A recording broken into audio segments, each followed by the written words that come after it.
Allora, un momento che facciamo la preghiera, benediciamo tutte le persone presenti, benediciamo Mami Vespa, ma innanzitutto noi dobbiamo essere benedetti, che ci vogliamo bene e ci rispettiamo. E diamo e diciamo un grazie di cuore alla famiglia Cipolla che ci dà questa occasione di vivere.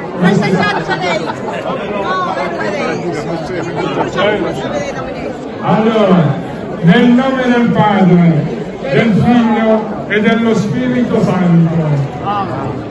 Entra nel vivo la tradizionale e ultracentenaria festa di San Giuseppe a Favara. Dopo il divertente inizio affidato ai comici Matranga e Minafò di Sicilia Cabaret, le serate sono state animate dalla tradizione con le minestre di San Giuseppe preparate dalle famiglie come ex voto per grazia ricevuta, alla quale partecipa tutto il quartiere con la presenza di centinaia di persone.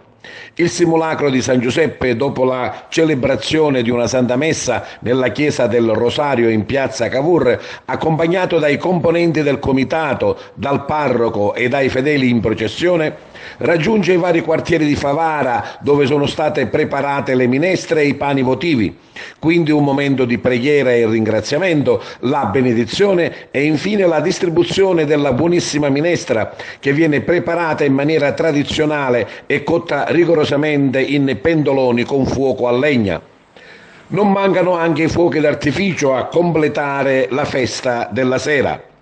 Una data estiva, quella di fine agosto, rispetto a quella liturgica del 19 marzo, che si perde nella notte dei tempi, per dar modo ai tanti favaresi emigrati che tornano a Favara per le ferie estive di poter partecipare ai festeggiamenti del veneratissimo patriarca. Una festa di San Giuseppe che unisce la religiosità e la venerazione per uno dei santi più amati in Sicilia alla condivisione di eventi che vedono la città ed anche forestieri trascorrere serene serate all'insegna del sano divertimento. Il programma prevede ancora minestre nelle serate di mercoledì e giovedì. Ci sarà un fine settimana ricchissimo di appuntamenti. Giovedì 24 serata musicale con l'orchestra Jumping Up, venerdì una reunion di bande locali in voga negli anni 70 e 80. Sabato Palladium Story, una non-stop music con i ragazzi di Lia Minio che hanno partecipato ai programmi televisivi Io canto e ti lascio una canzone. Sempre sabato presentazione della squadra di calcio SSD Pro Favara e la premiazione di alcuni emigrati eccellenze italiane in Europa. Domenica giornata interamente religiosa con le Sante Messe, l'uscita del simulacro di San Giuseppe per le strade cittadine e il finale con i fuochi d'artificio. I festeggiamenti di San Giuseppe a Favara si chiuderanno lunedì 28 in piazza Cavour con il concerto di Anna Tatangelo.